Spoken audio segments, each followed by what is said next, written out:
My name is Eleanor Whitmore, and the first time I was told I wasn't allowed to see my grandson, I didn't cry.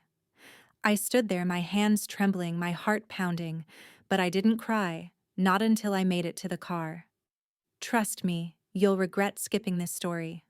So before you sit back and listen, take a moment to like the video and subscribe to Grace's Truth. Now get in the mood to listen to this story, because it might be the ultimate sweet revenge. It was a Thursday.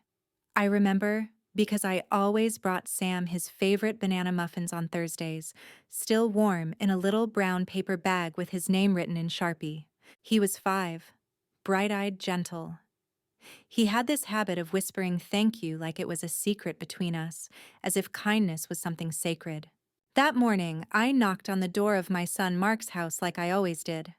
The door opened, but it wasn't Sam who came running, and it wasn't Mark who greeted me. It was her. Rachel. She didn't smile, not even pretend to. She just stared at the bag in my hand and said flatly, "You're not welcome here anymore." I blinked. I thought maybe I'd misheard her. "I just came to drop off the muffins." "You're not seeing him anymore. You're confusing him. He asks for you every night and it's making things harder. You're not his parent, Eleanor. You need to step back." I froze. Something in me cracked. It was like a small, sharp sound, the splintering of something fragile and old. "I don't understand," I whispered. "You don't need to," she replied. "And if you keep pushing, I'll make sure you never come near him again.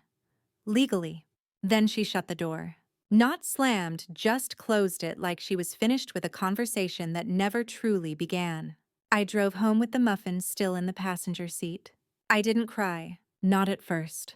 I remember pulling into my driveway and sitting in the car, hands on the wheel, the bag between us like a hostage I couldn't save. The world felt hollow, like I had just been made invisible, and worse, unnecessary. I didn't call Mark. Not that day. Not the day after either. I thought maybe he would call me, defend me, explain something. Tell me Rachel was overwhelmed or having a bad day or misunderstood. But the phone never rang. Instead, I waited. I waited for a week, then 2. I sent a message to Rachel. Just a simple one. "Can we talk? I'd like to understand what's changed." She read it. Never replied. I sent one to Mark. "I miss you. I miss Sam." No response. Days passed. Then weeks. Then his birthday came. Sam was turning 6. Every birthday since he was born, I had helped plan it. The decorations, the cake, even hand-sewn party favors for the kids when he turned 4 and wanted a woodland animal theme.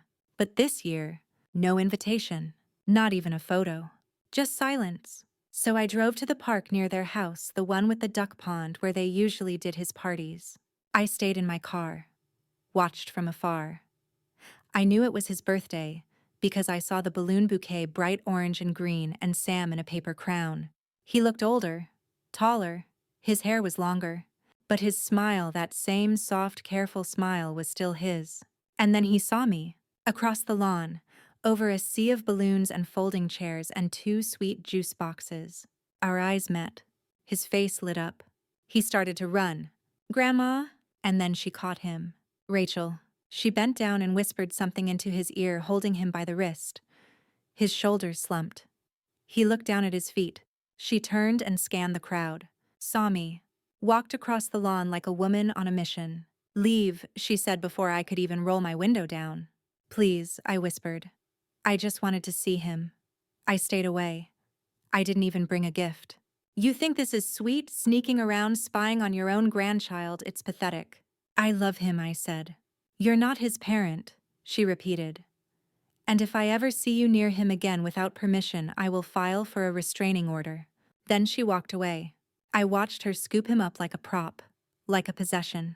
And I sat there in my car, paralyzed, heart pounding, face burning. I hadn't done anything wrong. Had I? That night I couldn't sleep. I sat in my quiet kitchen with a mug of cold chamomile tea, staring at the wall, replaying it all over and over again. There were no fights, no screaming matches, no terrible incident that had caused this. Just a slow erosion, a quiet exile. She had always been cold to me, sure. Rachel was the kind of person who smiled with her teeth but never her eyes.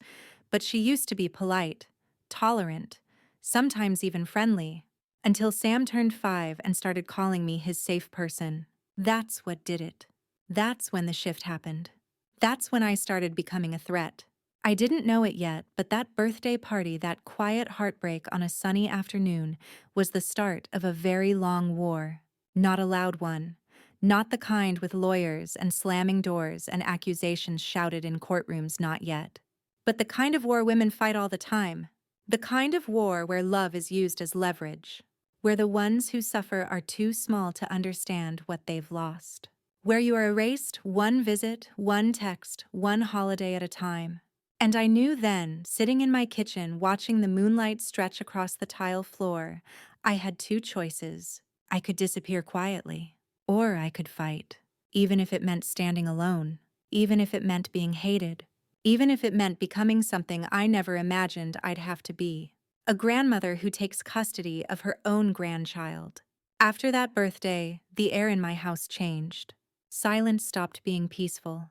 It became accusatory. Every corner seemed to whisper, "You weren't enough. You let them take him. You waited too long." I stopped baking for a while. There didn't seem to be a point. The muffins stayed in the freezer untouched like offerings for a child who no longer existed in my world. And the family group chat, it died. No messages from Mark, no updates, not even a thumbs up on the photo I posted of my garden coming back to life in spring. I was still alive, still a mother, still a grandmother. But in that thread of names and blue message bubbles, I no longer existed. Rachel didn't even remove me. She let me stay there silently excluded like a ghost watching her own funeral. At church, people started asking quiet questions. Is Sam doing well? We haven't seen you with him lately. Everything all right with Mark's family? I smiled too tightly. I lied with grace. Oh, they've just been busy with school. He's growing fast, you know how it is. We talk all the time. But it was all pretend. Because the truth was, I didn't know how Sam was. I didn't know what he was learning in school. I didn't know if he still slept with that plush turtle I gave him, or if it had already found its way to a donation bin. I started rereading old texts just to hear Mark's voice in my head. I'd raised him. I knew every expression, every quiet habit, how his ears turned red when he was holding something in, how he chewed his lower lip when nervous. And in my gut, I could feel something wasn't right. One morning, about 3 weeks after the park incident, I drove past their house on my way to the grocery store. It was innocent at first, just a glance. Just a flicker of curiosity. But my eyes caught something. Sam's scooter. On the front lawn. Lying on its side. Its handlebar bent. It had been a birthday gift from me. One of the last. I slowed down, my stomach sank. Not because the scooter was broken. 'Cause it was raining. And no one had bothered to bring it inside. I went to therapy that same afternoon. A new therapist younger than me by decades with clear eyes and an honest voice. Her name was Jocelyn. She didn't nod politely or feed me platitudes.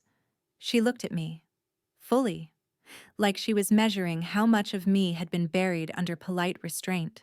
"I think I'm being erased," I told her. She didn't blink. Instead, she asked, "Do you want to be needed? Or do you want to be seen?" I blinked back tears I didn't know were coming. "I want to matter," I said. She nodded slowly. "Then you're going to have to fight the stories someone else is writing for you." I left that session changed. Not charged up, not yet. But aware. Aware that what Rachel had done wasn't just cruel, it was strategic. It was erasure by emotional sterilization. She hadn't yelled at me, hadn't accused me of anything violent or obscene. She'd simply rewritten me as irrelevant, unnecessary, interfering. And worse, she'd fed that version of me to Mark.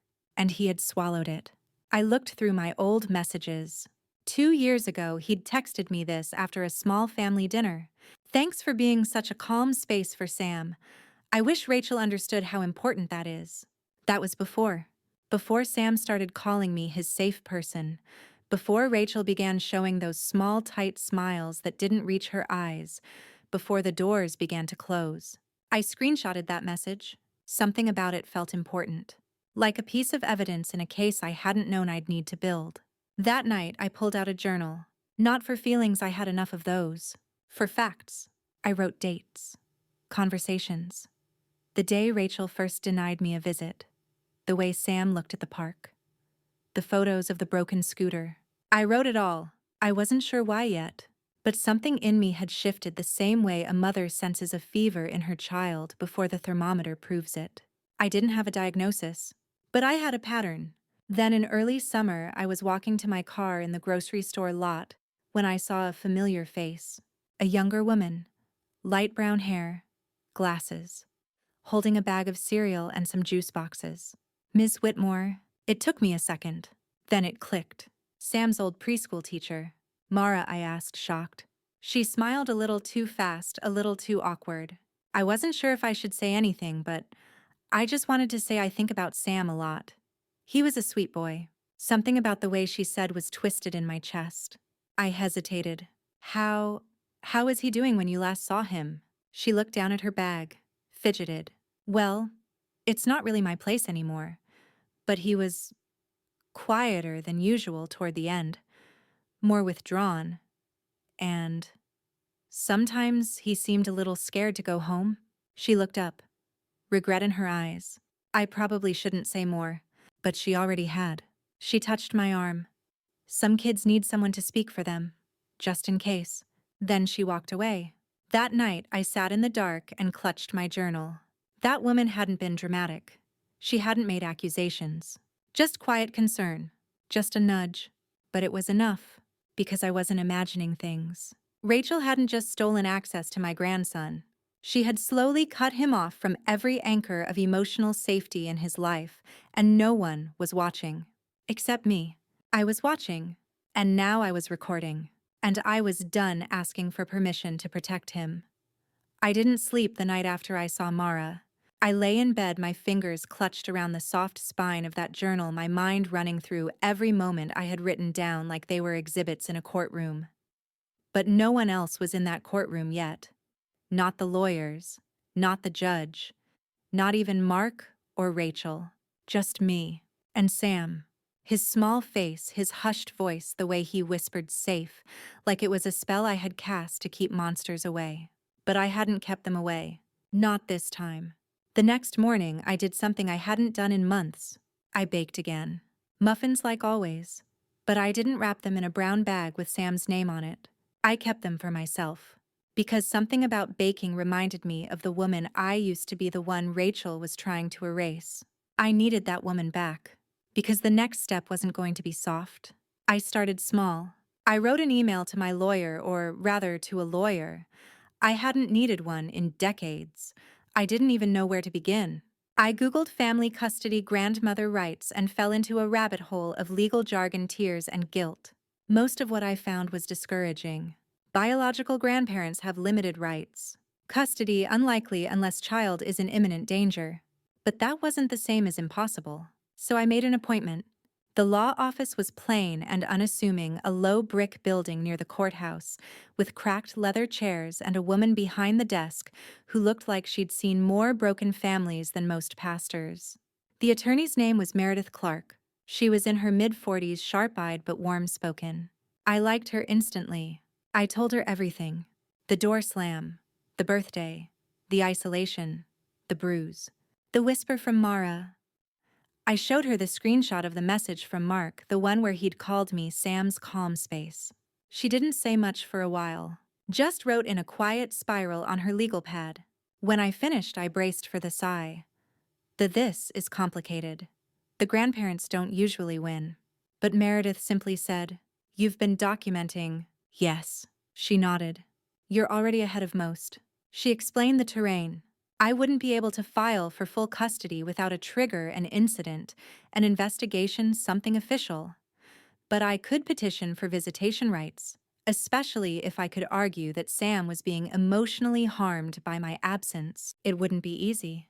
And it wouldn't make Rachel happy. She'll come at you hard, Meredith warned. She'll say you're unwell, unstable, intrusive. I swallowed. I've seen a therapist. Regularly. That's good, Meredith said. But they'll twist that if they can. I'm not afraid. I lied. I was terrified. But I wasn't going to back down. Not this time. After the meeting, I went home and stood in Sam's old room, the guest room I used to make up like a magical kingdom every time he slept over. The glow-in-the-dark stars still clung to the ceiling. The books were still lined up on the shelf where the wild things are the Gruffalo. The rabbit listened. My fingers ran over the spine of the last one. That one always made him cry. It was about a bunny who just listened, who didn't try to fix or change anything, who just stayed close. That was who I had been for Sam, his listener, his space. And now I had to become something else, his advocate, his protector, even if it meant risking the relationship I still wanted to salvage with Mark. I sent Mark a message that night. Not an emotional one, just a statement. I've hired an attorney. I'm seeking visitation through the courts. I don't want to hurt you, but I won't be erased. And I won't leave Sam without the stability he needs. He didn't reply. But I saw the read notification, and that was enough. Because silence from now on was going to mean complicity. The next 2 weeks were a blur of filings, paperwork notarizations, and emotional landmines. I gave Meredith copies of everything, my journal entries, screenshots of text conversations, photos from the park. And one day I brought her something else, the photograph of Sam's arm. The one with the small bruise near the elbow, dark, ugly, fresh. It wasn't proof of abuse, but it was proof that someone needed to be watching. Then came the letter. A formal response from Rachel's lawyer. A wall of language that essentially said Eleanor Whitmore is a controlling, delusional woman who has overstepped and caused emotional distress to her daughter-in-law and grandson. They were requesting the court deny any visitation. They attached statements. One from Mark. It nearly destroyed me. He said I had become invasive, that I overstepped boundaries, that my presence created emotional confusion for Sam, my son, the boy I raised, had painted me as a danger. I didn't cry when I read it. I sat in Meredith's office staring at the printed words like they belonged to a stranger. I'm sorry, she said gently. This is tactical. Don't take it personally. But I did. Because how could I not? I had swaddled Mark. Held him through croup broken hearts, even his first panic attack at 19. I taught him how to ride a bike. And now he had signed off on a character assassination. But Meredith wasn't rattled. This is a reaction. We expected this. What matters now is the hearing. The court wants to know what's best for Sam. That phrase echoed in my head. Best for Sam. Not best for Mark. Not best for Rachel. Not easiest for the court. Best for the boy. And I knew what that looked like, because I had seen it in his eyes every time he ran into my arms, because I had heard it in the way he whispered safe, because I was the one who had taught him what love without conditions felt like. That weekend, I went to the park again. I didn't go near their house. I just sat on the bench near the pond pretending to feed ducks. And I watched. Not for them. For other children. For other families. And all I could think was how many of these people are pretending too. How many grandmothers are sitting in parked cars watching birthday parties they weren't invited to? How many are holding back love because they've been told they're too much, too emotional, too involved, too inconvenient? I wasn't going to be quiet anymore. And if I had to fight this battle in court, I would do it with everything I had left. Because someone needed to show Sam that you don't run from people you love. You fight for them, even if it means you lose something else along the way. When I returned to Jocelyn, my therapist, I wasn't the same woman who had first walked into her office clutching silence like a second skin. I had turned a corner, not toward peace, not yet, but toward clarity. I told her, sitting down slowly. They're fighting me. Mark said I cause emotional confusion. Jocelyn didn't flinch. She just studied me like a map she'd already begun to understand. How does that land with you? She asked. It cuts, I admitted. But it also makes me wonder, is that the story they've been telling Sam too? That I'm the chaos? She tilted her head gently. People who rely on control often create narratives where anyone who disrupts their dominance becomes a threat. Even kindness can be painted as chaos when it isn't theirs to direct. I sat with that for a moment. So Rachel wasn't just cutting me out to hurt me, she was crafting a reality in which I was the problem. The intrusive grandma. The clingy old woman who couldn't let go. Jocelyn leaned forward slightly. What scares you more, that Sam might believe her, or that Mark already does? The question cracked something inside me. I let out a long, tired breath. I think Mark already does, I said. And that breaks me, because I raised him better than this. I wasn't naive. I'd seen the shift in Mark over the years. It hadn't been sudden.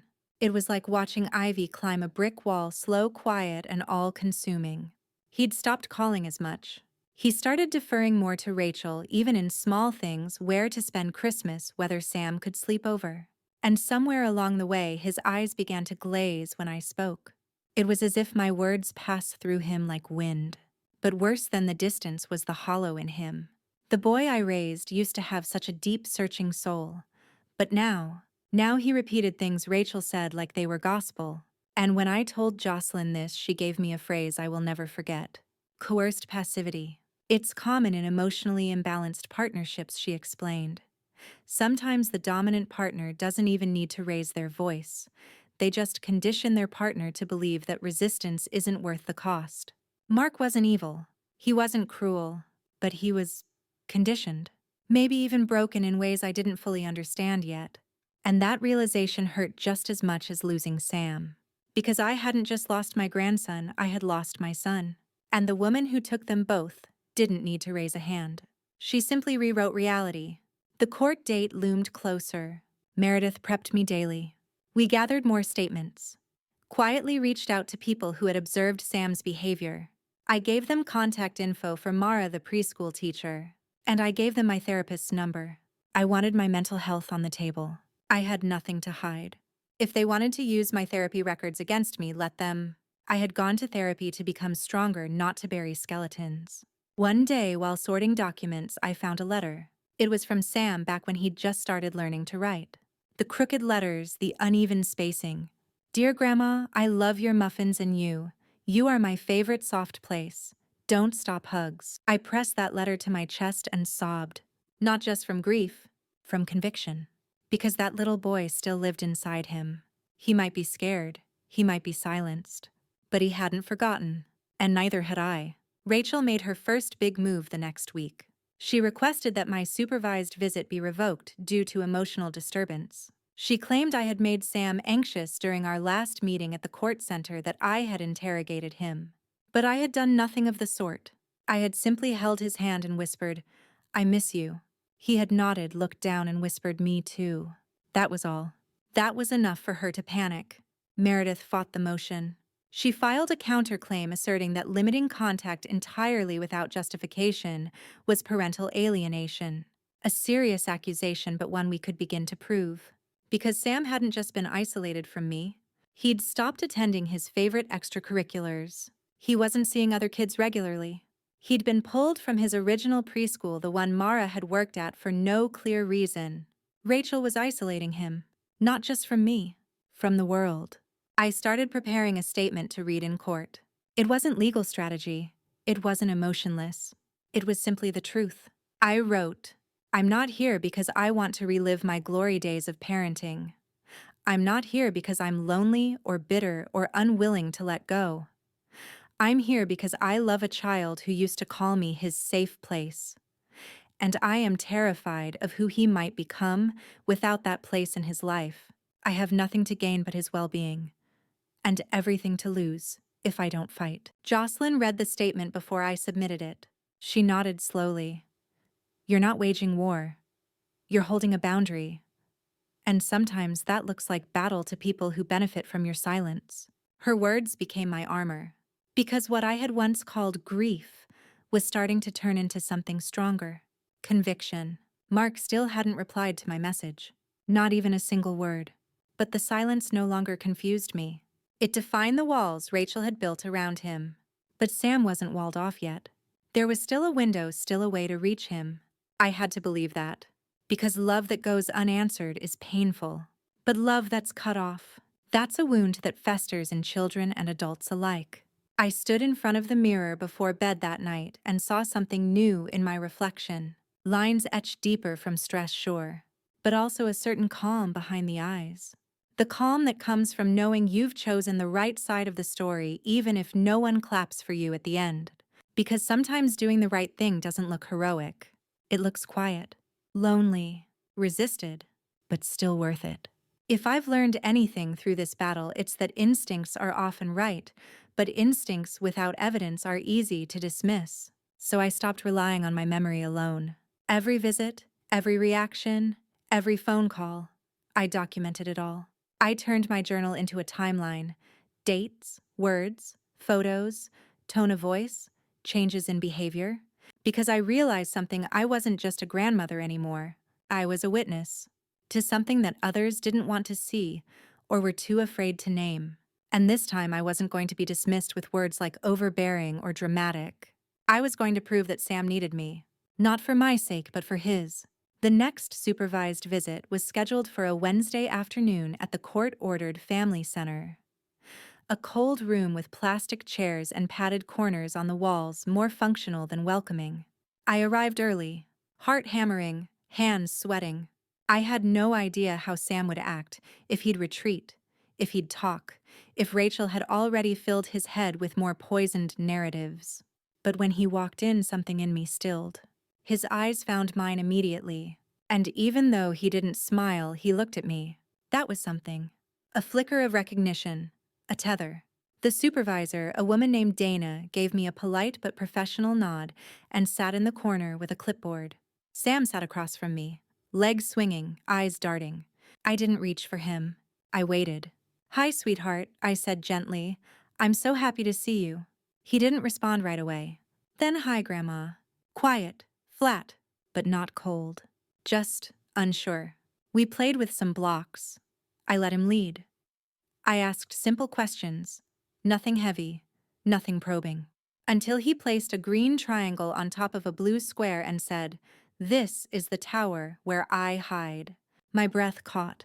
I kept my voice steady. "You hide in a tower?" He nodded. "It's in my room.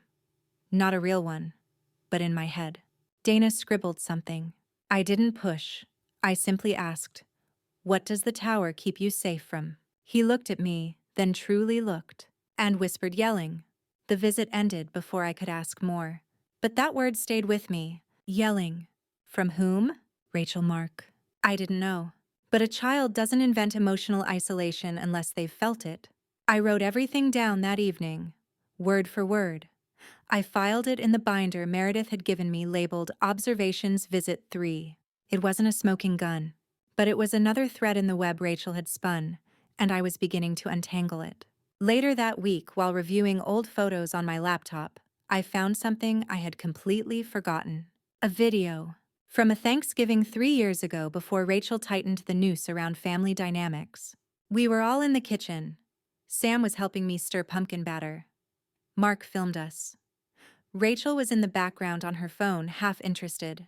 And in the video, Sam turns to me and says clearly, brightly, "When I grow up, I want to live with you." Rachel's head snaps up. Her mouth tightens. The video ends a few seconds later abruptly. Cut off. Like a signal. I showed the video to Meredith. She watched it twice. "This is useful," she said. "It demonstrates emotional connection, bond, natural attachment." And it was before the isolation began. "Do you think the court will see it that way?" She didn't answer right away. "Then if they don't, we'll make them." But I didn't stop there. That visit with Sam, his little comment about the tower, it kept echoing in my head. So I bought a children's book about emotional safety, a gentle one with animals who learn how to talk about feelings. I brought it to the next visit. "Can I read to you today?" I asked him. He nodded. He didn't lean in, but he didn't pull away. And when I reached the page where the little fox says, "Sometimes the loud makes my tummy hurt," Sam tapped the picture. "That part's real," he whispered. Dana scribbled again, and I felt it, the shift. Something about Sam's body language, his truth, the way he seemed to speak without knowing how powerful his words were. It was revealing, not just to me, but to the system meant to protect him. At the end of that visit, Sam did something that broke me open. He leaned close and whispered, "Can I come to your house next time?" I froze, because the answer was no. Legally, I couldn't say yes. But I smiled gently. "I want that too, sweetheart. One day. I promise." And then he did something even more unexpected. He hugged me, right there in front of Dana. Tight, Fierce. A hug that said, I remember, I miss, I trust. Dana looked up. We locked eyes. And in that split-second glance, I knew she saw it too. That hug became part of my report. Meredith filed it under emotional reciprocity. The court doesn't care about sentiment, but they care about patterns. And now I had them. Visit after visit. Word after word. Whispers of fear. Echoes of isolation. Fragments of love clawing their way through silence. Jocelyn called it narrative reclamation. You're helping Sam rewrite the story he's been given, she said. Children adapt to survive. But when given the chance, they reach for the truth. And I was going to give him that chance, no matter how long it took, no matter how ugly it got, because I wasn't just reclaiming my place in Sam's life. I was protecting the part of him that still remembered who I used to be and who he was when he was with me. It was a Tuesday morning when the call came, the kind of call that doesn't just change your day, but shifts the entire weight of your truth. I was rinsing dishes when my phone buzzed, and for a moment I considered ignoring it. But something in my chest stirred. The number was unfamiliar. I answered. Mrs. Whitmore, the voice said.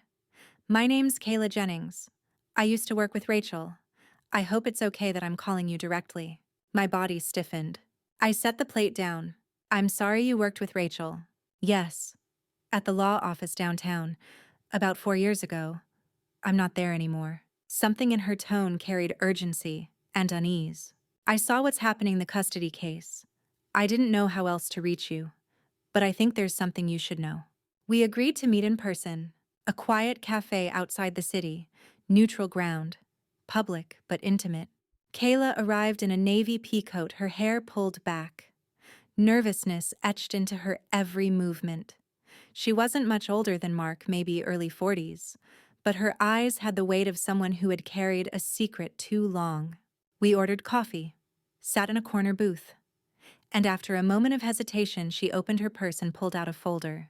Inside, handwritten notes, old work emails, and what looked like screenshots. I couldn't take it anymore, she said. Back then, I thought it was just ambition. Rachel was calculated, strategic. She liked to win. I nodded slowly. That sounds like her. Kayla looked at me hard. No. I don't think you understand. Rachel enjoyed control. She didn't just argue cases. She manipulated people, colleagues, clients, even her own boss. And she got away with it because she was so polished. Polished. That was the word I'd always struggled with. Rachel never raised her voice. She never slammed doors or cursed. But her silence could suffocate you. Her smile could slice. Kayla continued. I started noticing patterns, especially with clients who were filing for custody. Rachel would advise them in ways that didn't feel ethical. She told one woman to strategically isolate the child from the grandparents to avoid messy testimonies. Another time, she coached a client on how to provoke their ex during visitation so they'd look unstable in court. My mouth went dry. Kayla pushed a paper toward me, a printed email. It was from Rachel to a client dated 3 years ago. Grandparent attachment can become a liability. Suggest limiting access softly at first. Frame it as emotional disruption, even if it isn't. Courts prefer quiet households. My hands trembled as I held the paper. Why are you giving me this now? I asked. Kayla hesitated. I saw Sam once, she said. At a park near Rachel's condo. He looked small, guarded. And I remembered how you used to drop in sometimes at the office. The way his face would light up when you came. I wasn't supposed to know, she added. But I figured it out. And then she said the words that cracked me open. I think she's doing to him what she did to her clients. But this time, he's the strategy. I drove home in silence. Hands gripping the steering wheel, Kayla's words playing on a loop in my head. He's the strategy. Not the son, not the boy. Not the human being with needs and fear and tenderness. Just a pawn. A tool. And I had been right all along. That evening, I met Meredith at her office. I laid Kayla's folder on the desk and took a deep breath. She's willing to testify, I said. Meredith skimmed the papers. And for the first time in weeks, her face changed. Not calm, not cautious, but quietly fierce. This, she said, could change everything. Of course, Rachel's lawyers filed a motion to dismiss Kayla as an unreliable third party. They called her disgruntled, vindictive. But Meredith expected that. She prepared a counter motion, a character witness statement, and more importantly, a timeline. Because Kayla's testimony didn't just paint a picture of Rachel's past behavior, it aligned perfectly with what was happening to me now. Same language, same tactics, same cold detachment disguised as maternal protection. The next visit with Sam was different. He seemed more withdrawn. Not colder, just watchful, like he knew something was shifting around him. I brought a coloring book. He chose the page with a treehouse. As he colored the latter in brown crayon, he whispered, "Trees don't tell secrets." I paused. "Is that something someone told you?" He shrugged. "Trees are quiet. Grandma talks too much." A quiet dagger in my chest, but I didn't flinch. Instead, I said, "That's okay. You don't have to tell me anything. I'm just glad to be here." He kept coloring, but a few minutes later he slid the page across the table to me. At the top, in uneven letters, he had written, "My safe tree." That night, I added the page to my binder. Page 92. A treehouse, a whisper, a reminder that even when he repeated Rachel's narratives, a part of him still reached for me, still believed, still remembered. Jocelyn called that emotional imprinting. Children can be conditioned to repeat adult scripts, she said. But the body keeps score. The heart doesn't forget. That's what Rachel didn't understand. You can build a wall around a child, but love seeps in through the cracks. I couldn't sleep that night, so I pulled out all my journals, all the reports, all the photographs, and I began to draft my testimony. Not for court. For him. A letter. To Sam. To be read one day when he's older. When he understands. I wrote, "I didn't fight because I hated your parents. I fought because you were my home. And no one should ever be told they can't go home again." Mark didn't answer the first 2 messages I sent him. Or the third. But on the fourth, the one I almost didn't send, he replied, "Let's meet. Just us. Saturday. 10 a.m. Eastbrook Cafe." No emojis. No warm punctuation. Just a plain wall of text that felt like both an offering and a warning. I stared at the screen for a long time. He hadn't spoken to me alone in months. Was this a trap? Or was it a crack? I didn't care. I said yes. Because if there was even a shred of the son I'd raised left in him, I needed to look into his eyes and ask him why. Why he'd let her erase me. Why he stood by while Sam's world shrank. Why he didn't fight. The cafe was quiet, dimly lit, still smelling of cinnamon rolls and burnt espresso. He was already there, sitting in the far corner by the window, staring into a black coffee he hadn't touched. He looked tired, not the exhausted kind that comes from work or sleepless nights. The kind that comes from carrying something too long. I approached slowly. "Hi, Mark." He looked up, blinked, then gave a hollow smile. "Mom." We didn't hug. We didn't small talk. He gestured for me to sit. I did. For a long moment, neither of us said a word. Then quietly, I asked the question that had rotted in my heart for nearly a year. "Why did you let her cut me out?" He inhaled slowly, then looked out the window as if the answer might be hiding in the clouds. "I didn't mean for it to go that far," he said. "That far," I echoed. "Mark, she made it illegal for me to see my grandson." He flinched. I know. But Rachel, she gets upset easily. And when she's upset, everything spirals." I leaned forward. "So you appeased her. You let her dictate everything." He didn't respond. Instead, he ran a hand through his hair, then said, "Do you remember the miscarriage?" I froze. He'd never brought it up before. Rachel had miscarried early in their marriage. It had been devastating. "Yes," I said softly. "She blamed herself," he continued. "But she started blaming everyone. The stress, the pressure. Even you sometimes." I blinked. "Me." She said you hovered. That your expectations made her feel like she wasn't good enough. I sat back stunned. I tried to shut it down, but Rachel, when she believes something, she doesn't let it go. And then he said something I never expected to hear. She told me, if I didn't start choosing sides, she'd leave. Take Sam. Disappear. My stomach twisted. "She threatened you." He nodded, eyes glossy. Not directly, but she hinted. She said I was either with her or I was against the stability of our family. The manipulation was so familiar, the strategic language, the performance of concern wrapped around cold control. It all made sense. She was using your fear against you, I whispered. She is his mother, he said defensively, then immediately winced like even he didn't believe it fully. I exhaled. And I'm your mother, and Sam's grandmother. But that didn't stop you from leaving me out in the cold. Mark looked down at his hands. I didn't know what to do. You let her redefine me, I said, voice tightening. You knew what I was to Sam. You saw it. You even thanked me once for being his calm space. His eyes flicked up. Guilty. I found the message, I said. I kept it. Silence again. I let it stretch. Then, do you believe him when he says he's afraid to go home? That landed. Mark swallowed, hard. Sometimes he whispered. But then Rachel tells me he's just sensitive, that he gets overwhelmed by too many people, too much noise. And you believe her. I don't know what to believe anymore.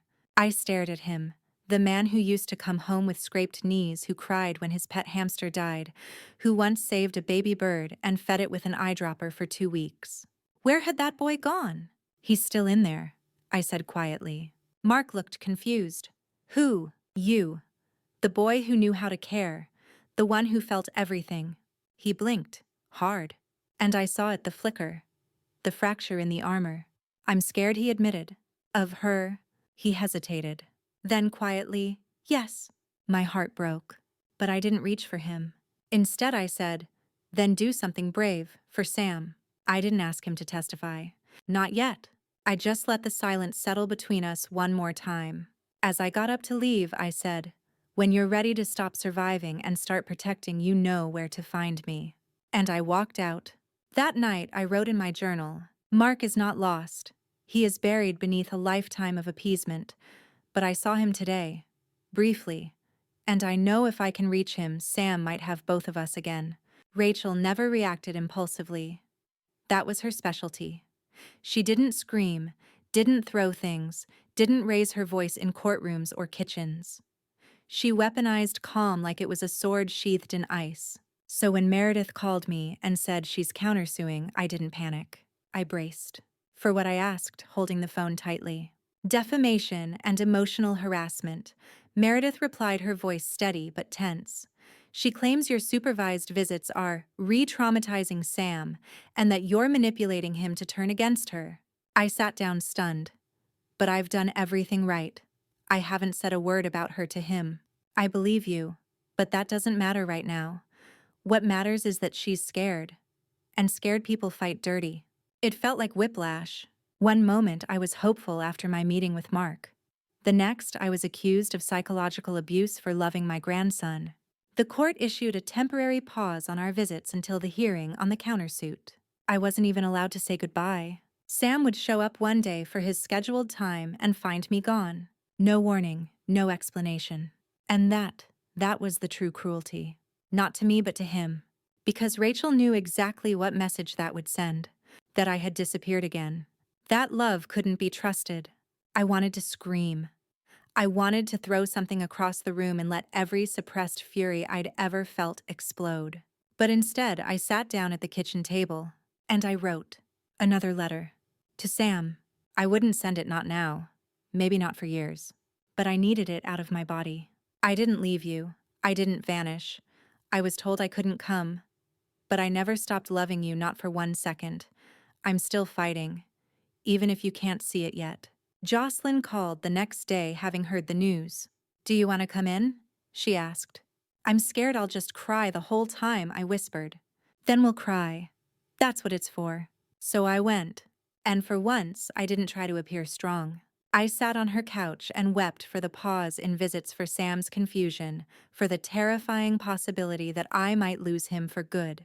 I feel like I'm screaming into a soundproof room, I said, voice shaking. And no one's listening. She nodded slowly. But screaming still matters. Even if no one hears you today, the echoes carry. Meanwhile, Meredith worked like a storm. She filed a motion to dismiss the countersuit as retaliatory. She dug into Rachel's financials, her legal career, her past cases. She began constructing a pattern, a trail of subtle but undeniable control. And she subpoenaed Dana, the court supervisor, who had witnessed the sessions with Sam. Dana had taken her own notes, detailed, clinical, emotionless. But they painted a picture of a child reaching, of a grandmother gently responding, of a bond that couldn't be broken without cost. Then one day an email arrived that changed everything. It was from Mark. She went through my phone, found out about our meeting. She's furious. But I've made a decision. I'm willing to testify. I stared at the screen for a long time. The boy I had raised, the one with the trembling hands and soft heart, was standing up. He was choosing. Meredith scheduled a prep call with him the next day. I didn't hear what they discussed. I wasn't allowed to. But when it ended, she called me. He's nervous, she said. But he's credible. He's scared of her, yes. But he knows what he saw and what he allowed. That's powerful. What did he say? I asked quietly. She paused. He said Sam needs you, and he's sorry for not protecting you sooner. My throat closed. Because I didn't want revenge. I didn't even want Rachel to suffer. I just wanted restoration, a return, to something that once felt whole. But of course Rachel didn't go down without a final twist. The day before the hearing, I received a letter from her attorney. In it, she offered a settlement. If you agree to drop the case, it read, you will be permitted to visit Sam twice a year on Rachel's terms. No court, no testimony, no more legal drama. It was a bribe. A trap wrapped in compromise. Meredith asked, do you want to consider it? I thought of Sam's hug, his coloring page, his whispered fears, his treehouse drawing with the words, my safe tree. And I said no, I want this heard in court. I want truth on the record. The next morning, I stood in front of the courthouse. Sky gray above, wind bitter. I wore my best navy suit, the one from my son's wedding, the one Rachel had complimented back then before she turned cold. Funny how full circle this all was. Inside, I saw Mark. He looked pale but resolute. We didn't speak. We just nodded. That was enough. Meredith handed me my written testimony, and I folded it into my hand like it was sacred scripture. And then we walked in. Not as enemies, not as broken people, but as witnesses to the truth that had been silenced too long. The courtroom was colder than I expected. Not in temperature, in tone. Everything about it felt sterile, deliberate. The cream-colored walls, the polished wood, the quiet shuffle of papers and shoes and tension. But the tension wasn't in the space, it was inside me. I had waited for this moment for nearly a year. And now that I was seated behind my attorney staring at the back of Rachel's head, I felt like I might disappear. Not from fear, from sheer overwhelming weight. The judge was a woman, stern, efficient, the kind of face that revealed nothing and heard everything. She called the hearing to order, and suddenly, the courtroom belonged to protocol and evidence. Not grief, not longing, not love. Meredith leaned close and whispered, remember, calm, factual, but don't hide the emotion. Let them see your humanity. It matters. Then she stood. Your Honor, we'd like to call Eleanor Whitmore to the stand. I rose slowly. My knees didn't want to cooperate, but my spine did. I walked to the witness chair with every ounce of strength I could muster and sat down. I looked at the judge, not at Rachel. The bailiff swore me in. And then Meredith began. Mrs. Whitmore, she said, can you describe the nature of your relationship with your grandson, Samuel Whitmore? I nodded. From the moment he was born, we were connected. I helped raise him while his parents worked. I was there for his first steps, his first words. We shared meals, bedtime stories, everything. Would you say your bond was strong? I hesitated. Then it was sacred. Meredith gave the slightest smile. Can you describe when and how that relationship changed? I took a slow breath. After a disagreement with my daughter-in-law Rachel, I was suddenly cut off from Sam. No explanation, no warning, just gone. And when I tried to reach out, I was told it was confusing for him to have me involved. Did you believe that was true? No, because Sam was never confused when he was with me. He was safe, grounded. Meredith nodded and then shifted. Can you tell the court what you observed during your supervised visits? I spoke carefully but clearly. Sam was hesitant at first, withdrawn, like he didn't know if he was allowed to trust me, but over time he began to open up. He remembered songs we sang, games we played. He whispered things, quiet truths, that he felt afraid at home, that he hid in a tower in his mind. There was a murmur from the audience. The judge glanced up. I continued steady. I never asked him to choose. I never criticized his parents. I only listened.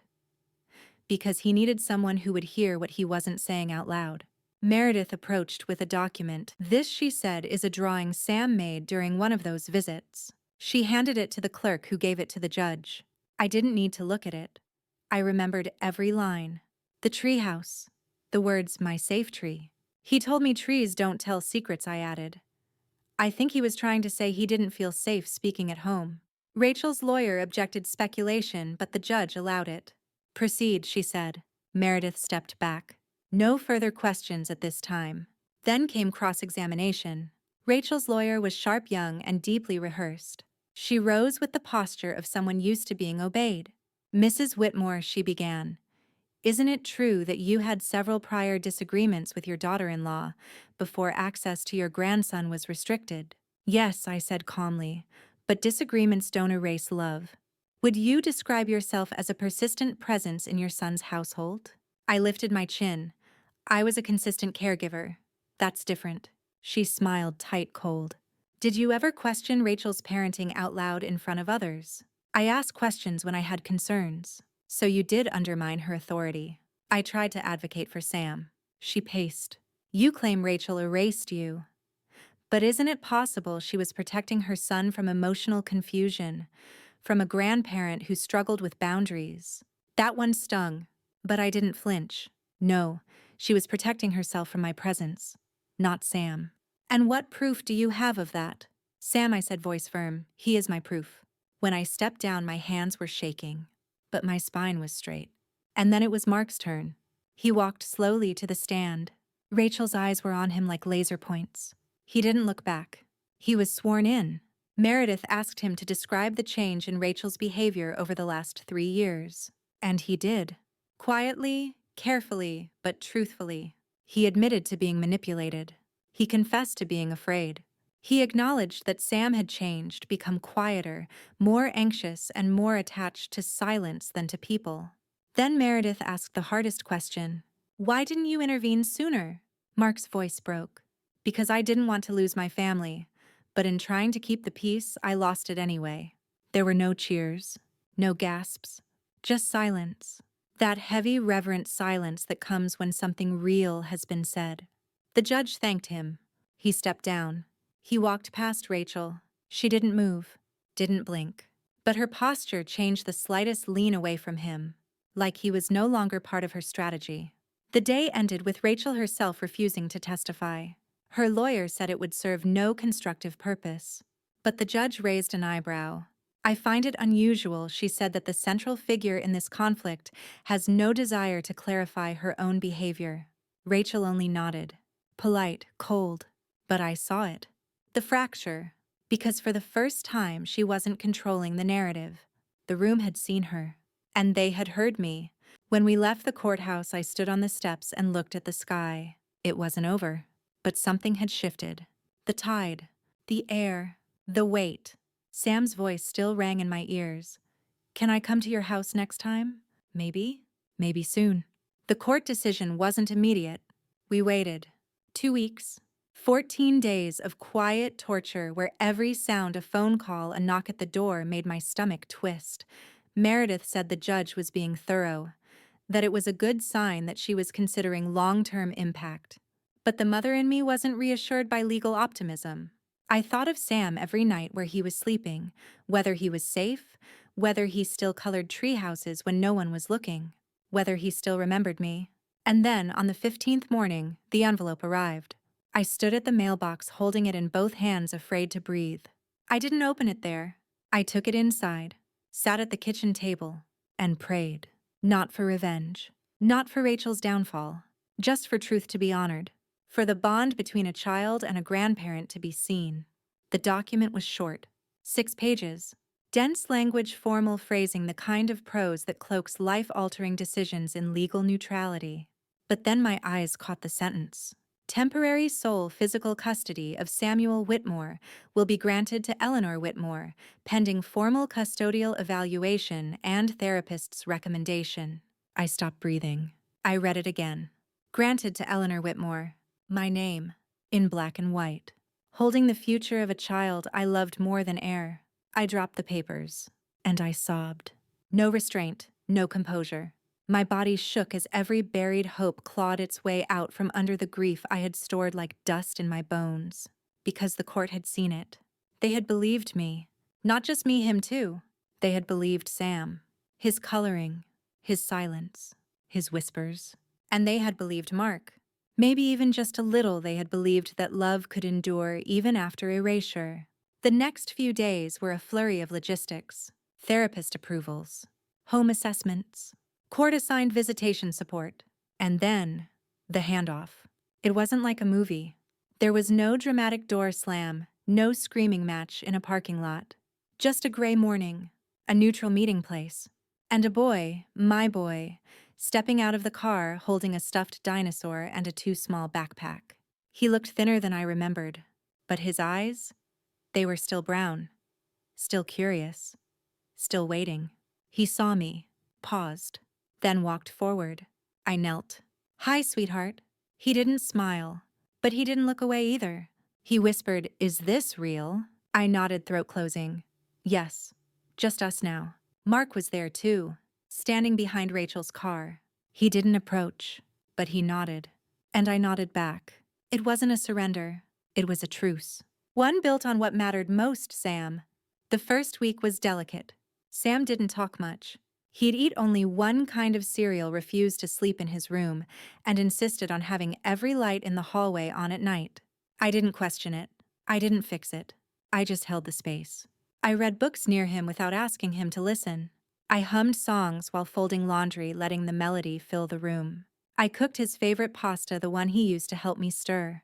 At first he just poked at it. But then on the fourth night he said, "You didn't burn it this time." I laughed. He cracked a smile. It was small, but it was a beginning. That weekend we built a fort in the living room. Pillows, blankets, flashlights, old stuffed animals. Inside he whispered, "I missed this." And I whispered back, "Me too." Then he leaned his head on my shoulder and fell asleep, like he knew the storm had passed. Rachel didn't go quietly. She appealed the temporary order within the month. Her legal team filed for shared custody, citing emotional bias, grandparent overreach, and lack of structural routine.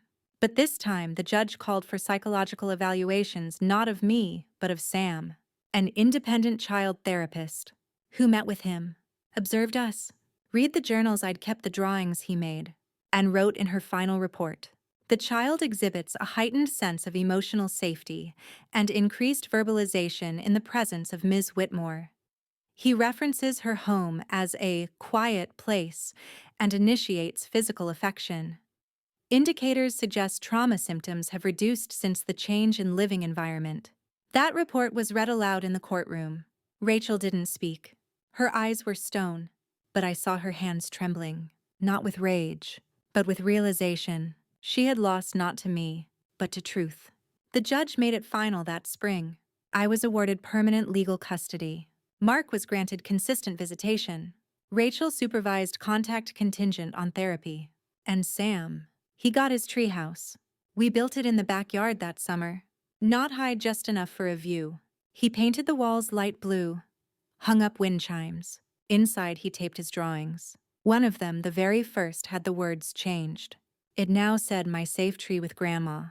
The court order didn't change everything. It changed the structure, yes, the legal parameters, the routines, the obligations. But emotionally, the knots inside us remained. Victory doesn't untie trauma. It gives you a pair of scissors and dares you to learn how to use them gently. Sam started sleeping in his own bed again in late June. I didn't ask him why. I just noticed one night as I passed his room that he was curled beneath the covers, the light off his breathing soft and even. The dinosaur was still there, tucked under one arm, but the hallway lights, he didn't need them anymore, and neither did I. We found a rhythm. Breakfast was quiet, unhurried. School drop-offs were routine. A lunchbox, a hug, a whispered, "You got this." We had Taco Tuesdays, Friday puzzles, Saturday park walks. And in between those simple things, he bloomed. Slowly, like spring under frost. He started singing again in the car, in the shower, under his breath while drawing. Sometimes he asked questions that broke my heart. Why did Mom say I couldn't see you? Why didn't Dad stop her sooner? Will I have to leave again? I never lied, but I also never gave him more pain than he could carry. I don't know why she did that, I'd say, but I know it wasn't your fault. And your dad made mistakes, but he's trying to be better now. And most of all, you're safe here. Always. Mark visited every other weekend. He was trying, I saw that. He brought board games, books, even a telescope once. Sam was hesitant at first, but eventually he began to lean back toward him. Not fully, not with trust, but with curiosity. It was a beginning. And beginnings deserve a chance. Rachel was quieter. She showed up for her supervised visits dressed impeccably, spoke politely, brought store-bought crafts and pre-written letters. Sam stayed stiff around her, answering questions, accepting hugs, but never initiating anything. Once he came home from a session and said, "She talks to me like a robot." I didn't respond. Not because I didn't have thoughts, I had too many, but because I knew Sam didn't need commentary. He needed space. He needed me to be the one adult who didn't turn every moment into a lesson. One afternoon, Mark and I sat on the back porch. Sam was inside drawing something with sidewalk chalk across the patio. Mark cleared his throat. "I'm sorry, Mom." The words floated awkwardly between us. He wasn't good at this. Apologizing, owning things. But I wasn't asking for eloquence, just truth. So I said thank you. He stared out at Sam. I thought I was protecting him. By staying. By keeping the peace. "You were protecting yourself," I said softly. From the fallout of standing up to her.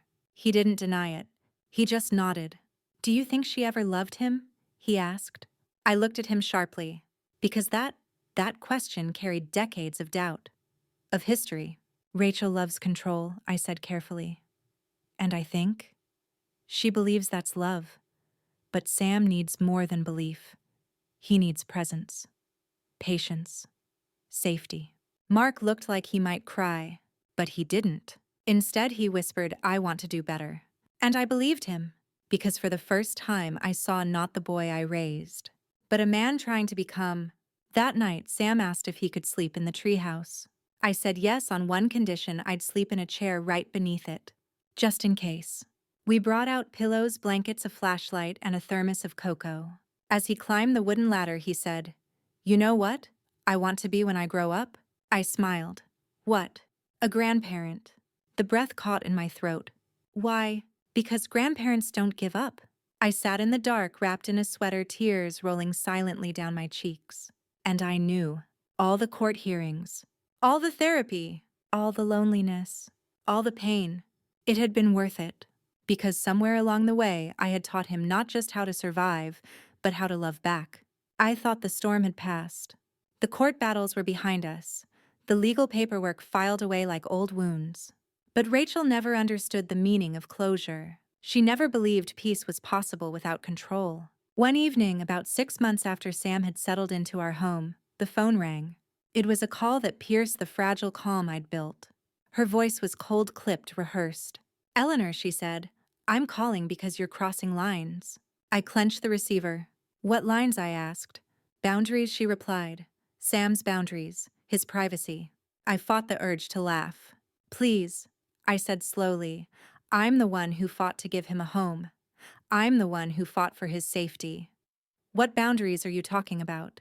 There was a pause. Then, "You're undermining my parenting. You're teaching him to mistrust me. If you continue, I will take legal action." It was the same pattern. The same script. Her weaponized calm trying to rewrite reality. But this time I wasn't silent. I replied, "Sam has a right to safety, and I have a right to protect him. If that makes you uncomfortable, maybe you need to ask why." She hung up. That night, I sat beside Sam's bed. He was scared again, nightmares returning. He whispered, "Mommy's angry." I held him tight. Sometimes people are angry because they're afraid. But I'm here, and I'm not going anywhere. He nodded, eyes heavy. I love you, Grandma. The next day, Meredith and I met to discuss the new threat. We expected Rachel to push back, Meredith said. But this feels different. Legal action. Yes. She's preparing a motion to modify custody citing parental alienation and emotional harm. I swallowed hard. It's like she won't stop. But the judge didn't allow the motion to proceed immediately. Instead, she ordered an independent psychological evaluation for Sam and for Rachel. The evaluators were kind but firm. They spent hours with Sam watching his play, listening to his words, noting his fears. With Rachel, they sought to understand her behavior and motivations. When the report came back, it was clear. Rachel was struggling. Emotionally fragile. Protective, yes. But also manipulative in ways that hurt the people she claimed to love. The report recommended ongoing therapy for her and continued custody with me with supervised visits for Rachel. I read it over and over. The validation was bittersweet, because the woman who had torn us apart was also someone who needed help. The question came down to forgiveness.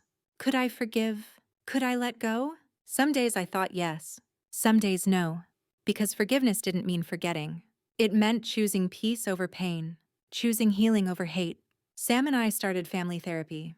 We spoke in stories, in drawings, in silence. He began to trust again, to laugh again, to dream again. I still remember one session when Sam looked at me and said, "Grandma, do you think Mommy will be okay?" I squeezed his hand. "I hope so," I said. "And I hope you remember you're never alone." This journey has taught me more than I ever expected. About resilience, about love, about boundaries, and about the power of standing up even when the world tells you to sit down and be quiet. The knock came late on a rainy Thursday evening, soft but insistent. I wasn't expecting anyone. Mark had texted earlier, said he was working late. Sam was asleep upstairs. I wasn't sure if I should answer, but something inside me told me to. I opened the door, and there she stood. Rachel, soaked from the rain, her hair plastered to her face. Her eyes rimmed red, but it wasn't anger I saw. It was vulnerability. "I need to talk," she said, voice breaking. I hesitated, but stepped aside. She walked in slowly, sat on the edge of the couch. We sat across from each other in silence. Then she began. "I've been fighting all wrong," she whispered. "I thought I had to win, but I was losing everything." She looked down. "I'm scared. Scared of losing Sam, scared of losing Mark, scared of losing myself." Her hands trembled. "I don't want to hurt anyone." I listened. No interruptions. No judgments. Just presence. Then she looked up. "Can you help me?" It was the question I never expected, and yet the one I'd been waiting for. We talked for hours, about her fears, her pain, her mistakes, the ways she'd pushed us all away, the way her love had become control. I told her about Sam's nightmares, about the coloring books, about the treehouse, about the slow healing. She cried. I cried. We found common ground. The next morning, Mark came home early. We sat together in the kitchen. Rachel was there too, not as an adversary, but as a woman seeking help. We agreed on family therapy, open communication, slow rebuilding. It wasn't perfect. It was messy and sometimes painful, but it was real. That night, I tucked Sam into bed. He smiled. "Grandma, thank you." I kissed his forehead. Always. The days that followed felt like walking on a tightrope, fragile, delicate, each step measured, each word chosen with care. Rachel was different. No longer the woman who forbade me from seeing Sam, but a woman wrestling with herself. Family therapy sessions became the battleground for honesty. We uncovered layers of fear, pain, and misunderstanding that none of us had expected. Rachel admitted her insecurities, how losing control meant losing identity. Mark shared his guilt, how he'd felt torn between two worlds. And I revealed my grief, the loneliness of being pushed away from someone I loved. Sam was the quietest in those rooms, but I watched him closely. Not just his words, but his silences. Slowly, the walls began to crumble. In therapy, Rachel began to see me not as an enemy, but as an ally. Mark started to open up about the pressure he'd felt, and I started to let go of the bitterness I'd carried. One afternoon, as Sam and I built a puzzle in the living room, Rachel came over and sat beside us. She didn't say much, just smiled gently. And that small gesture felt like a peace offering. We weren't healed. Not yet. But we were trying. Forgiveness is not forgetting. It is choosing to move forward despite the pain. I reflected on the journey that had brought me here, from being locked out of Sam's life, to reclaiming his custody, to sitting together as a fractured family beginning to mend. I realized that sometimes the fiercest battles lead to the most fragile hopes, and that hope, however small, is worth everything. My name is Eleanor Whitmore. This story is not just about custody or courtrooms. It's about love, fierce, complicated, and often painful.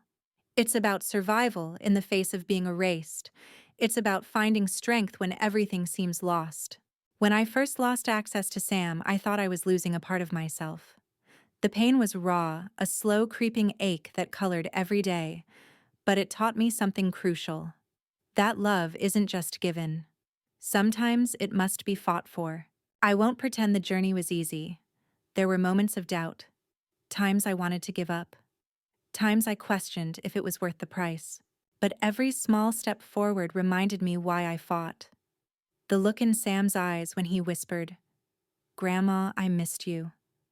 The hug that spoke louder than words. The quiet moments when he finally felt safe. I learned that family isn't always perfect. It's messy, fractured, and sometimes broken, but it can heal. If you're watching this, if you've been silenced, pushed away, or told, "You don't matter," know this: you do. Your voice matters, your love matters, and your story deserves to be heard. Thank you for listening. Please share your story in the comments. Subscribe to Grace's Truth for more stories of survival, love, and resilience, because none of us are truly alone.